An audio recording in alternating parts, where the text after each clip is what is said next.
कि माननीय प्रधानमंत्री नरेंद्र मोदी जी का आप अगर इस स्टैंड को चुनाव से भी जोड़ते हैं तो इसमें कहीं से भी आप लोगों को बोलने का अधिकार नहीं है। वो किसान तो वोटर्स नहीं होंगे उत्तर प्रदेश के चुनाव में कि हाँ हरियाणा से उठकर जाके उत्तर प्रदेश में योगी जी का सरकार को बनाएंगे। और पहला जो संसद का सत्र होता है उसमें हम उसको क्लियर कर देंगे। अब अगर चुनाव के टाइम में हो रहा है तो चुनाव का मुद्दा, चुनाव के बाद होता तो फिर आंदोलन ही मुद्दा होता। सवाल तो खड़ा होता है ना, क्योंकि यूपी में चुनाव है और इसी समय क्यों इस तरीके का निर्णय लिया गया? ऐसा तो नहीं है कि ये बाकी राज्यों में चुनाव रहा और ये कृषि कानून बिल उसमें छोड़ दिया गया। अन्य राज्यों में भी चुनाव हुआ आंदोलन के समय में, अन्य तरीके की भी चीज़ें हुई सरकार के साथ। लगभग 1 सालों से किसानों का आंदोलन चल रहा था। हालांकि देश के प्रधानमंत्री नरेंद्र मोदी ने तीनों कृषि कानून वापस ले लिया, लेकिन विपक्ष अभी भी ये कह रहा है कि उत्तर प्रदेश में चुनाव है, उसको लेके प्रधानमंत्री नरेंद्र मोदी ने ये स्टैंड खेला। बात करेंगे राष्ट्रीय लोक जनशक्ति पार्टी के राष्ट्रीय छात्र अध्यक्ष आकाश यादव हमारे साथ है। आकाश, कृषि कानून वापस लिया गया है, सबसे पहले तो किस तरीके से देखते हैं इसे? सबसे पहले तो हम आपके मीडिया चैनल को धन्यवाद देते हैं। और जो कृषि कानून पे जो हमारे देश के माननीय प्रधानमंत्री श्री नरेंद्र मोदी जी का जो आया है फैसला, वो बिल्कुल स्वागत योग्य है।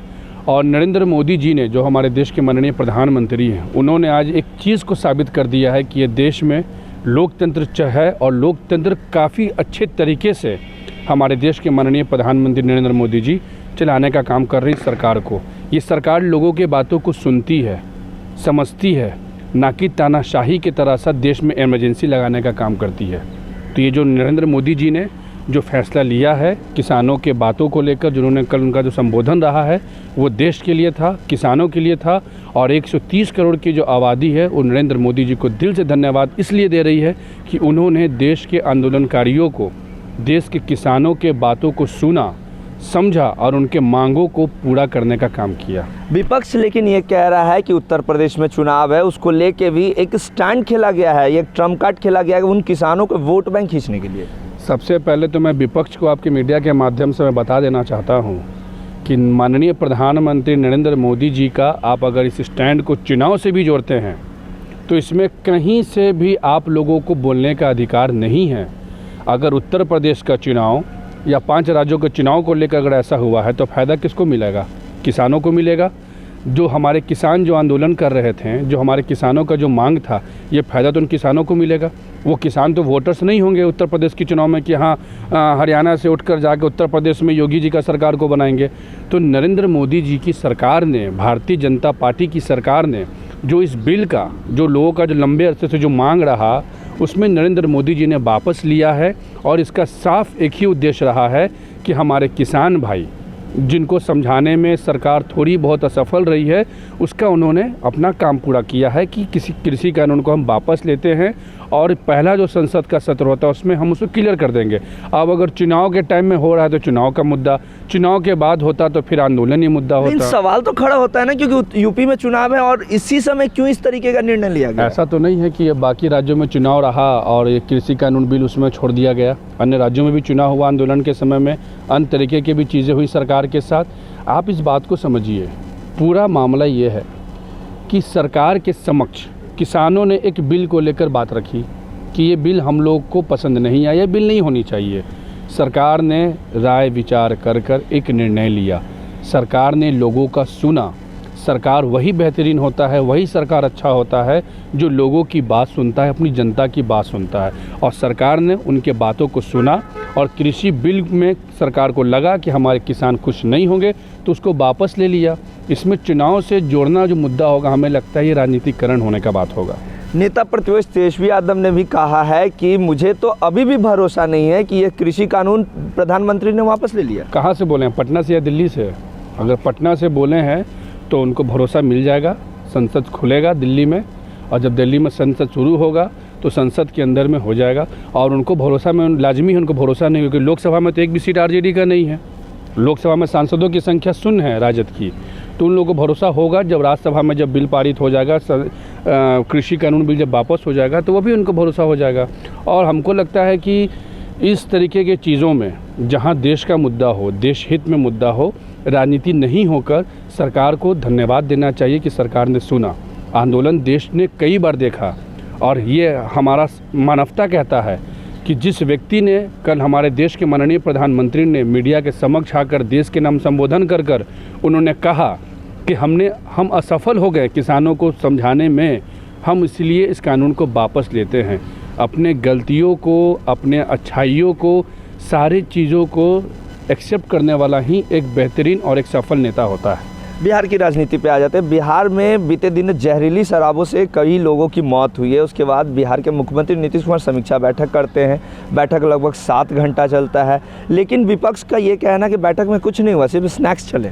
तो हमें ये बता दें कि अगर विपक्ष जहरीली शराब के मुद्दा पे काफ़ी सक्रिय है, अगर वो सही में चाहते हैं कि बिहार में ऐसा कुछ घटना ना हो, नीतीश कुमार जी काम नहीं कर रहे हैं, तो वो बताएं कि 75 विधायक उनके क्या कर रहे हैं। गोपालगंज के अंदर में जहरीली शराब से लोग मरे हैं और भी अन्य जगहों पे मरे जिनका टोटल संख्या 50 से प्लस है। तो ये जो शराबबंदी का मुद्दा है, ये राजनीतिक मुद्दा नहीं है, ये सामाजिक मुद्दा है, ये सामाजिक जागरूकता का मुद्दा है, ये आपका और हमारा मुद्दा है। अगर नीतीश कुमार जी को, माननीय मुख्यमंत्री को अगर आप दोषी देते हैं तो आप अपने गिरबान में झांक कर देखिए कि आप उसमें क्या हैं। मृत्यु हुई जहरीली शराब पीने से।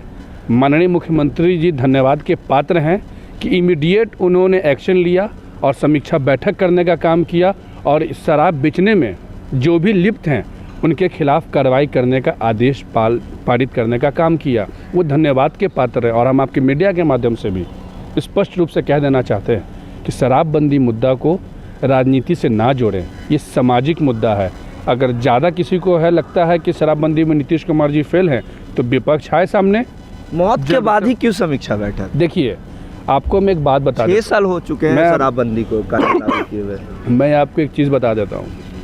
शराबबंदी को लेकर जो समीक्षा बैठक माननीय मुख्यमंत्री जी ने किया, 6 सालों के बीच में कभी इतना बड़ा घटना देखने को नहीं मिला। शराब बेचने वाले और जहरीली शराब पीने वाले और जहरीली शराब पिलाने वाले ये कोई विदेश से आए हुए लोग नहीं थे, ये आपके और हमारे बीच के ही लोग थे।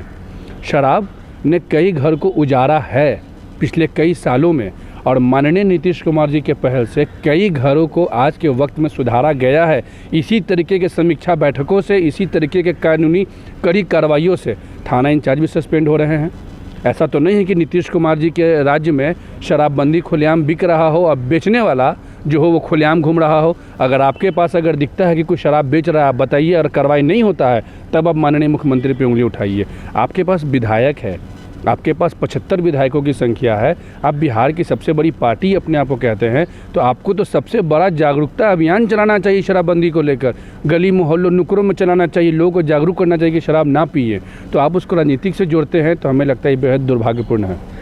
आप काफ़ी लंबे समय तक तेज प्रताप यादव के साथ रहे हैं। कल उन्होंने एक शराबी के साथ अपना वीडियो वायरल किया और कहा है कि कहाँ है शराबबंदी, शराबी तो सड़क पे घूम रहा है। देखिए, मैं आपको एक बात बता दूं, माननीय तेज प्रताप यादव भैया बिहार विधानसभा के सदस्य हैं और अगर उन्होंने बाय मीडिया अगर आकर इस तरीके का चीज़ें किया कि शराबियों के साथ अगर उन्होंने बताया तो वो सरकार को दिखा रहे हैं, सरकार को बता रहे हैं कि सर यहाँ शराब बिक रहा है, आप कार्रवाई कीजिए। उस कार्रवाई को लेकर उस पर सरकार मंथन करेगी, सरकार उस लोकल थाना वालों को फ़ोन करेगी, वहाँ पे इंक्वायरी बैठेगा और उस पर कार्रवाई की जाएगी। शराब में ऐसा तो नहीं है ना कि शराब RDX बॉम्ब है, आतंकवादी मामला से शराबी है। शराबियों को आतंकवादियों का दर्जा नहीं दिया गया है देश में। शराबियों को सुधारने की जिम्मेवारी सरकार ने लिया है, सामाजिक सरोकार से जोड़ने का काम किया है ताकि हमारे समाज में ना आप और ना हमारे कोई भी साथी का घर बर्बाद हो। ये बिहार ने देखा है और बिहार ने समझा है। शराबबंदी ही का दिन है कि आज शाम के 6 बजे के बाद भी आप अगर पटना के PM से चले जाएं, जिनको समीक्षा बैठक है और निर्णय नहीं पता है, समीक्षा बैठक में देखा जाता है कि PMCH में रोड एक्सीडेंट की जो मौतें हैं ड्यू टू अल्कोहल वो कितना बढ़ा है, कितना घटा है, वो निकालिए ना, वो डेटा दिखाइए बिहार के सामने में।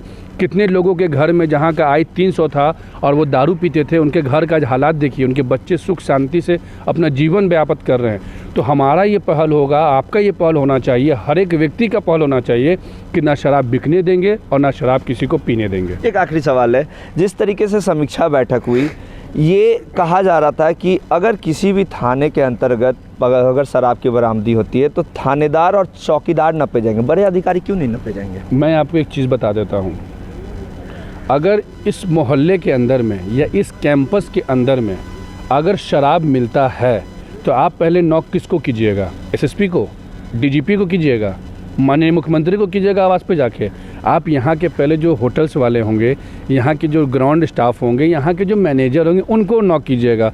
प्रशासन जब उनको सस्पेंड करेगी तो उनको बुला कर सीधे सस्पेंशन का ऑर्डर नहीं देगी, उनसे पूछेगी कि शराब यहाँ कहाँ से आया।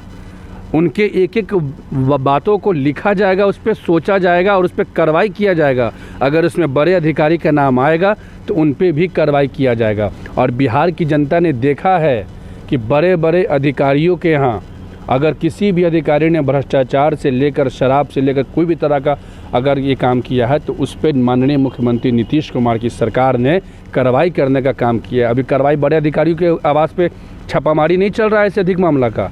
आप शराबबंदी में किसी एसपी, किसी डीएसपी, किसी डीएम, किसी डीजीपी साहब का किसी का आप संलिप्तता दिखा दीजिए और उसके बाद अगर कार्रवाई ना हो तो आप हमें बताइए। तो ये जो थानादार और चौकीदार का है, ये बिल्कुल बेहद अच्छा ये फैसला है माननीय मुख्यमंत्री साहब का कि ग्राउंड लेवल पे है और रियल चीज़ है कि अगर आपके मोहल्ले में या आपके घर के आसपास अगर शराब बिकता है और शराब बिकने की वारदातें खुलेआम हैं और थाना के जानकारी में है और थाना एक्शन नहीं ले रहा है तो बिल्कुल कार्रवाई होनी चाहिए, थाने पे ही कार्रवाई होनी चाहिए। सड़क पर एक्सीडेंट होता है, दुर्घटना होता है तो लोकल थाना पहले आता है या पहले डीजीपी साहब को बुलाया जाता है कि आइए डीजीपी साहब रोड एक्सीडेंट हो गया। अगर सड़क पर दुर्घटना हुआ तो पथ निर्माण मंत्री को बुलाइएगा, नहीं बुलाइएगा, परिवहन मंत्री को तो नहीं बुलाइएगा। तो जो ग्राउंड की चीज़ें हैं, जहरीली शराब से गांव कस्बे के लोग जो मरे हैं, उनके इस व्यवस्था को देख के सरकार ने ये फैसला लिया है और इसका हम तमाम युवा वर्ग और ख़ासकर राष्ट्रीय लोक जनशक्ति पार्टी तहे दिल से स्वागत करते हैं। और हम लोग भी बहुत जल्द पूरे बिहार के अंदर में शराबबंदी को लेकर एक जन जागरूकता अभियान चलाने का काम करेंगे। लोगों को जागरूक करेंगे कि वो शराब ना बेचने दें और ना पिए और ना किसी को पीने दें। ये हमारा अभियान होगा।